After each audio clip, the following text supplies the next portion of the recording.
سے لے کے آخری سانس تک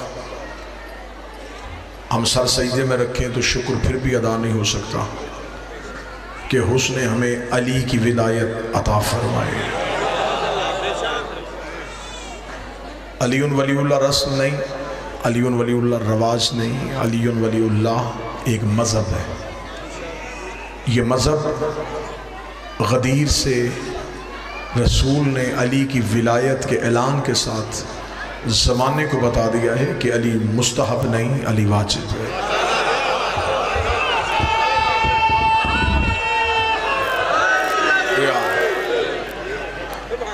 میرے بادشاہ سرکار حضرت امام حسن علیہ السلام جب خلیفہ شام کے دربار میں آئے تو یہ تخت پہ بیٹھا ہوا تھا۔ جب یہ تخت پہ بیٹھے ہوئے اسے حسن نے دیکھا تو مولا حسن ایک جملہ کا اتر لکڑیوں کے ڈھیر سے نیچے۔ بادشاہ حسین نے ہاتھ کی سلامت میں جس نے اس مشکل سطح پہ ہاتھ اٹھایا، میرے مولا حسن کی آوازیں اتر اس لکڑیوں کے ڈھیر سے نیچے۔ وہ اپنی طرف سے منبر پہ بیٹھا تھا، حسن نے لکڑیوں کا ڈھیر کہہ کے زمانے کو کہنے پہ مجبور کر دیا۔ جس منبر پہ بیٹھ کے خطیب علی کو بھونکے وہ لکڑیوں کا ڈھیر ہوتا ہے، منبر نہیں ہوتا۔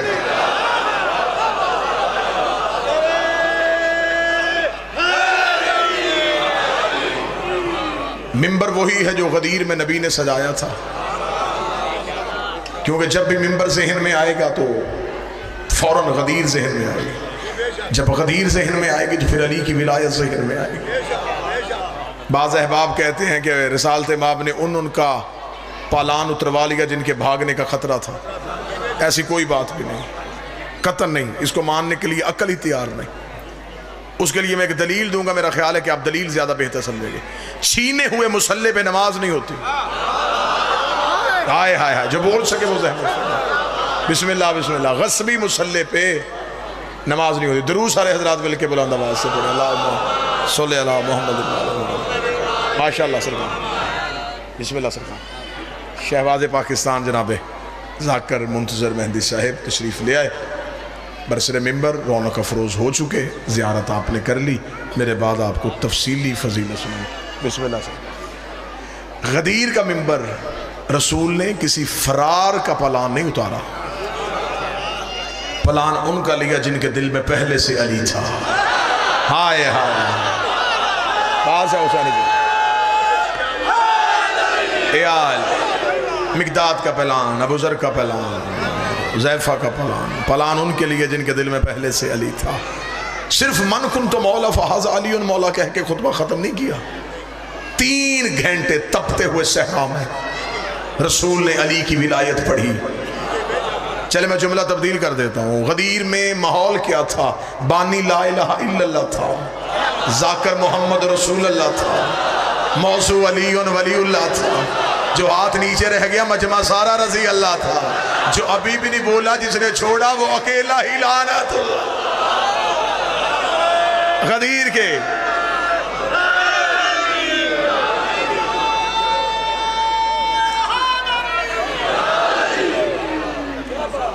اس ماحول میں رسول نے 3 گھنٹے پہلے فضیلت علی پڑھی، پھر ولایت علی پڑھی، پھر رسول نے ایک ہاتھ پکڑ کے یوں نہیں اٹھایا۔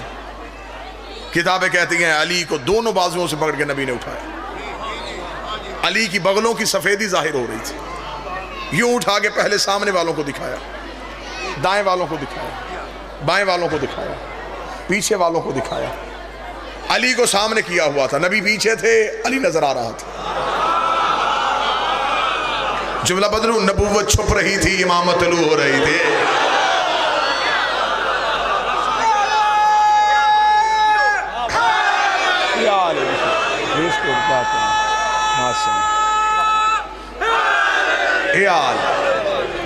اور یہ صرف رسول کا اٹھانا یہ ایک احسان کا بدلہ بھی تھا۔ احد کے میدان میں جب نبی زخمی ہو گئے تھے، نبی نشیب میں تھے، ٹوٹا نہیں تھا نبی کا دانت۔ بعض بندے کہتے ہیں نبی کا دانت ٹوٹ گیا، ٹوٹا نہیں، ٹوٹتا تو نبی کے چہرے پہ نقص آ جاتا، جہاں نقص آئے وہاں کامل نہیں ہوتا۔ نبی بے عیب ہے، نبی کا دان ٹوٹا نہیں، نبی کا دان زخمی ہوا۔ سارے ہی مسلمان، اب یہ تو قرآن میں بھی پڑھ دیا ہے اور آیتوں میں بھی لکھ دیا ہے، اور ہمارے ملک کے وزیر اعظم نے ایک تقریر میں صرف اشارہ کیا تھا، اور سارے ملک کے مولوی بپھر گئے تھے کہ اس نے توہین کر دی ہے، ورنہ اس نے تو تاریخ کا واقعہ پڑھا تھا جسے قرآن میں بڑے واضح الفاظ میں لکھا گیا ہے کہ وہ وقت یاد کرو جب تم نبی کو چھوڑ کے احد کی پہاڑیوں میں بھاگتے ہوئے جا رہے تھے، اکیلا تنہا نشیب میں نبی تھا، نبی زخمی حالت میں پڑے ہوئے تھے، زخمی نبی کو چھوڑ کے سارے چلے گئے کیونکہ ابلیس نے آواز بلند کر دی تھی، شیطان نے کہہ دیا تھا قد قتل محمد، محمد قتل ہو گیا۔ محمد کے قتل کی خبر سن کے مسلمانوں کے بڑے بڑے سورما میدان جنگ چھوڑ کے چلے گئے۔ اتنا دیکھ رہا تھا کہ چاروں طرف سے کفار نے نبی کو گھیر لیا، اور کافروں نے کہا وہ آج اکیلا ہے ابو طالب کا بیٹا، اس پہ حملہ کر دیں، یہی محمد رسول اللہ ختم ہو جائے گا، یہی علی ولی اللہ ختم ہو جائے گا، یہی لا الہ الا اللہ ختم ہو جائے گا۔ پورے دین کا خاتمہ کرنے کے لیے ان کی تلواریں ادھر محمد کے قریب بڑھنے لگی، تلواریں انچ کے فاصلے پہ تھی، یا زخمی محمد نے سر اٹھا کے صرف ایک بار کہا یا علی، علی کی یہ ابھی ختم نہیں ہوئی تھی، یا دور سے علی کے گھوڑے کے سموں کے نیچے سے ہوا نے دیکھا کہ زمین سے ریت کے ذرے اڑ اڑ کے فضاؤں میں اڑتے ہوئے نظر آ رہے ہیں، اور علی نے اپنی تلوار کو یوں ہاتھ میں بڑھایا، 300 سر فضا میں، 600 سر فضا میں، علی سر اڑاتے جا رہے تھے، دھڑ گراتے جا رہے تھے، سر اڑاتے جا رہے تھے، دھڑ گراتے جا رہے تھے۔ جہاں نشے میں تنہا پیغمبر تھا وہاں آ کے علی نے اپنے گھوڑے کو چکر میں لگایا، چکر میں لگا کے محمد کی طرف دیکھ کے مسکرا کر آنکھیں کھول دیکھ علی آ گیا ہے، آنکھیں کھول دیکھ علی آ گیا ہے، آنکھیں کھول دیکھ علی آ گیا ہے۔ اب علی آگے سے اگر لشکر روکتے تو لشکر پیچھے سے حملہ کر دیتا، علی دائیں سے لشکر کو روکتے تو لشکر بائیں سے حملہ کر دیتا۔ علی نے ایک ہاتھ میں پیغمبر کو اٹھایا اور ایک ہاتھ سے تلوار کو چلانا شروع کیا، اور زخمی محمد کو ہاتھ سے اٹھا کے لوگوں کو بلا بلا کے کہہ رہے تھے واپس آؤ، ھذا محمد رسول اللہ، ھذا محمد رسول اللہ، ھذا محمد رسول اللہ۔ خدا نے کہا محمد احسان یاد رکھنا، آج اس نے کہا ہے ھذا محمد رسول اللہ، کل غدیر میں اٹھا کے کہنا فھذا علی۔ ماشاءاللہ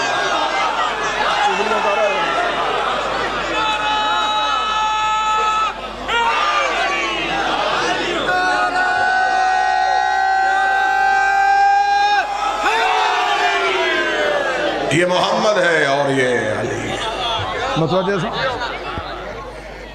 ہو گیا علی کی ولایت کا اعلان، اور نبی نے یہ نہیں کہا کہ جس کا جی چاہے پڑھ لینا،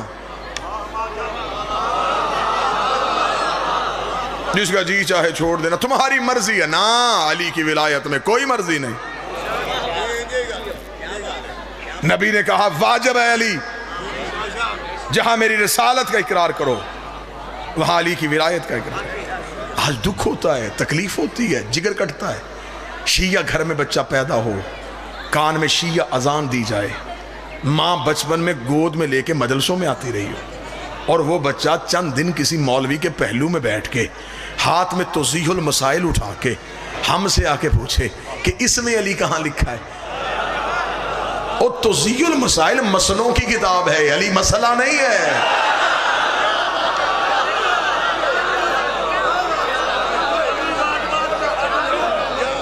علی کو مسئلہ ہے، علی کو وضو کا طریقہ ہے، علی کو تیمم کا طریقہ ہے۔ ہاں علی مسئلہ ہے لیکن ماں کی شرافت کا۔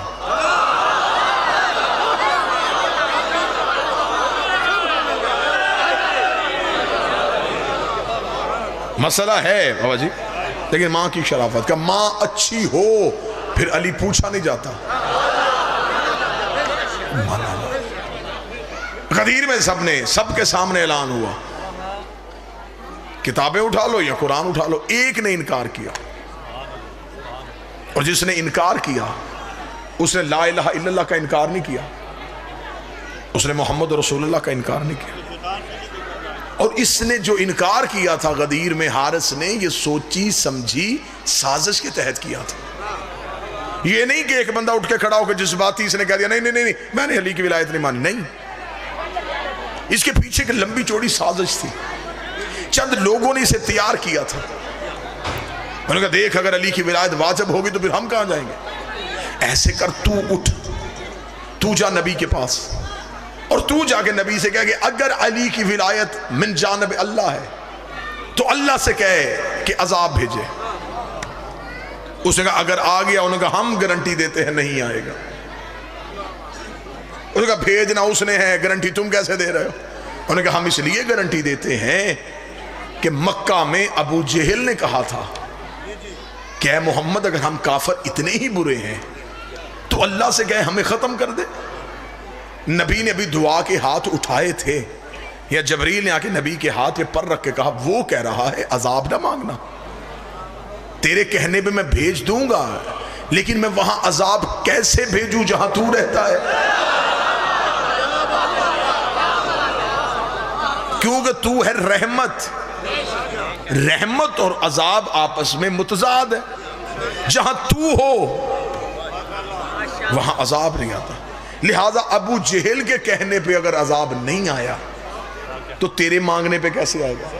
تو کر دے علی کی ولایت کا انکار، تو علی کی ولایت کا انکار کرے گا، عذاب آئے گا نہیں، ہم باہر شور کر دیں گے علی واجب ہی نہیں ہے، جی دیکھو علی کی ولایت اللہ کی طرف سے ہے ہی نہیں، یہ تو چچا زاد بھائی سمجھ کے اس نے کہہ دیا، ورنہ علی کی ولایت کا حکم اللہ تو نہیں دیا، یہ ہم کر دیں گے اور یہیں پہ علی کی ولایت ختم ہو جائے گی۔ بس ادھر غدیر میں رسول نے اعلان ولایت علی کر دیا اور تاریخ انسانیت کا پہلا مقصر نبی کے سامنے اٹھ کے کھڑا ہو گیا۔ اس نے نبی سے آ کے کہنے لگا اگر یہ ولایت اللہ کی طرف سے ہے تو اللہ سے کہ عذاب بھیج، اتنا کہنا تھا۔ قرآن کہتا ہے اس نے ابھی مانگا نہیں تھا، ہم نے فوراً بھیج دیا، عذاب آیا، پتھر سر پہ لگا۔ حارث نے کہا عذاب کیسے آیا؟ فرمایا وہ لا الہ کا منکر تھا، یہ علی ولی اللہ کا، علی کے منکر کے لیے۔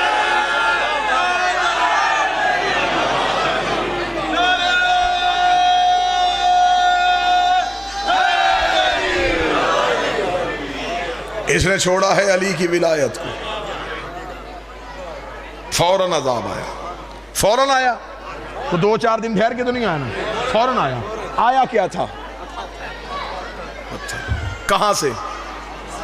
آسمان سے، اوپر کے تو نہیں لگا، اڑ کے تو نہیں آیا، آسمان سے آیا، اللہ نے بھیجا، پتھر آسمان سے آیا۔ مولوی کے سر پہ قرآن رکھ کے پوچھو آسمان پہ پتھر کا کیا کام ہے؟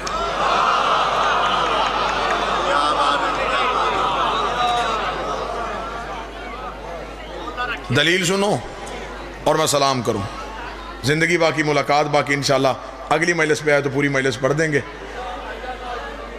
انشاءاللہ بشرط زندگی و صحت، بشرط زندگی و صحت انشاءاللہ تعالی۔ میرے لیے بھائی سے بھی زیادہ عزیز میرے بڑے ہی محترم بھائی وہ برسر ممبر ہیں، وہ آئے مجھ سے پہلے تھے، وقت میں نے ان سے لیا ہے اور وہ میرے بعد آپ کو تفصیلی سنائیں گے۔ بس میں یہ ایک صرف اس پتھر کے آنے کی وجہ پڑھوں کہ وہ پتھر کیوں آیا تھا۔ آسمان سے آیا نا جی، آسمان پہ پتھر نہیں ہوتے، پتھر کا تعلق ہے جمادات سے، جمادات زمین کا حصہ ہے، یہ پتھر آسمان سے کیوں آیا؟ قبلہ میں نے قرآن کے سامنے ہاتھ جوڑے، میں نے کہا کہ اے علی کے خاموش ذاکر،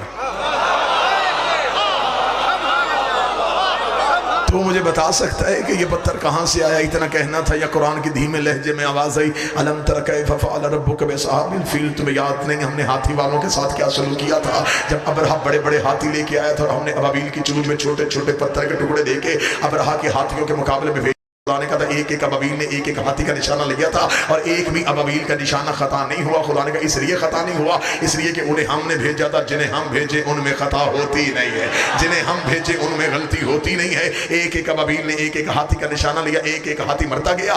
قرآن میں تفسیر امام رضا کا حوالہ، تفسیر قمی کا حوالہ کہ ایک ابابیل کے کان میں آ کے جبریل نے اللہ کا حکم سنایا۔ جبریل کہتا خدا کہتا اپنے حصے کا پتھر ہاتھی کو نہ مارنا، فلاں غار کی کوہ میں جا کے بیٹھ جا، تیرے رزق کا بندوبست اللہ کرے گا، تیری سانسوں کی ذمہ داری اللہ نے لے لی ہے۔ اللہ نے جیسے اصحاب کہف کو زندہ رکھا تھا اللہ نے ویسے اس ابابیل کو زندہ رکھا۔ وہ ابابیل اگلی وحی کا انتظار کرتا رہا، غار کی کوہ میں بیٹھا اگلی وحی کا انتظار کر رہا تھا کہ خدا نے یہ پتھر کس کے لیے بچا کے رکھا ہے۔ ادھر دن مہینوں میں بدلے، مہینے سالوں میں بدلے، ادھر غدیر میں نبی نے علی کی ولایت کا اعلان کیا، ادھر حارث نے علی کی ولایت کا انکار کیا، ادھر سے جبریل نے آ کے اسی پرندے کے کان میں کہا خدا کہہ رہا اپنے حصے کا پتھر نکال، حارث کے سر پہ مار تاکہ میں دنیا کو بتاؤں وہ کعبے کا دشمن تھا، یہ مالک کعبہ کا دشمن۔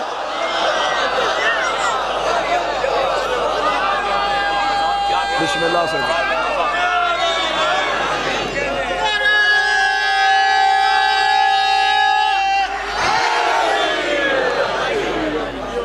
حارث کے سر پہ پتھر لگا صرف علی کی ولایت چھوڑنے کی وجہ سے. یہ ڈائریکٹ عذاب اللہ نے بھیجا، ڈائریکٹ، کوئی درمیان میں کوئی وسیلہ نہیں، سیدھا عذاب. صرف اس لیے کہ اللہ علی کے معاملے میں بڑا سخت ہے. علی کا دشمن وہ برداشت نہیں کرتا. اور ملک صاحب کیا کہنے علی کے دشمن کے مقدر کے، یہاں بھی جلنا وہاں بھی جلنا، یہاں فضائل سے جلنا وہاں علی کی حقیقت سے جلنا. کیونکہ وہ اللہ علی کے دشمن کو نہیں چھوڑتا، اس لیے کہ اس علی میں اور اس علی میں ایک معاہدہ طے پایا ہے. میرے منکر تو مارے گا، تیرے منکر میں ماروں. علی نے چن چن کے مارے ہیں اللہ کے منکر، اب اللہ بھی چن چن کے مارے گا علی کے منکر. کسی کونے میں جا کے چھپ جا، علی کی ولایت کے بغیر کوئی گزارا نہیں. علی ولی اللہ بچاتی بچاتی بیٹی بازار میں آ گئے. اللہ بانی کی محنت قبول کرے. عقیدت کے ساتھ سب بچائی ہے، نبی کی بیٹی کبھی کسی کا محتاج نہ فرمائے. ربیع الاول کا چاند ہو گیا، 7 دن اور سوگ اٹھا لیا جائے گا. سوگ کے دن ختم ہوں گے، سوگ ختم نہیں ہوگا. غم کے دن ختم ہوں گے، غم ختم نہیں ہوگا. ہاں یہ تو آل محمد نے ہمارے لیے آسانیاں پیدا کی ہیں کہ چلو بچوں کی شادیاں کر لو، دنیا داری رکھ لو، ورنہ جو پردے میں بیٹھا ہے اس کا لہو تو ایک لمحے کے لیے بھی نہیں رکا. ہم تو سوگ اٹھا لیں گے، سیدوں کے بند دروازے تو نہیں کھلے. صغرا نے تو اکبر سے ملاقات نہیں کی، قبر محمد پہ تو چراغ جلا. آج تک بقیہ میں ماں کی قبر اداس ہے. بیٹے آباد ہو گئے، بیٹی آباد ہو گئی. ابھی میرے بھائی چہلم کر کے آئے ہیں، نجف سے کربلا تک پیدل بھی چلے. سیدزادی چلنا قبول فرمائے، اور جتنے بیٹھے ہر ایک کو یہ سعادت دے ایک بار اس بادشاہ کی نگری میں ضرور جائے جہاں پہ آج جو پیدل چلتے ہیں انہیں پانی پلانے والے، انہیں کھانا کھلانے والے، انہیں دبانے والے، ان کے پاؤں پہ ہاتھ رکھنے والے. لیکن جب علی کی بیٹی پیدل چلی تھی تو پتھروں کی بارش. یہ مدینے سے چلی تو بطول تھی، یہ مکے آئی تو جانشین رسول بن گئی. یہ کربلا میں 8 دن حسن بنی رہی. یہ شام غریباں کی ایک رات عباس بن گئی. یہ 11 محرم کو پھر علی بن گئی. یہ کربلا سے کوفہ گئی، کوفہ سے شام آئی، 72 بازاروں سے گزاری گئی، 144 گلیوں میں روکی گئی، 288 موڑوں پہ ماری گئی، 9 بار شرابی کے دربار میں بلائی گئی، 1 سال بغیر چھت والے زندان میں بٹھائی گئی. شام سے رہا کر کے پھر مدینے، مدینے سے قید کر کے پھر شام. 6666 میل ننگے پاؤں ننگے سر سفر کر کے 15 رجب کو شام کی پہاڑی پہ آ کے رو کے کہتی ہے میرے اللہ اب زینب تھک گئی ہے، تیرا دین بچ گیا ہے، مجھے ماں کہنے والا.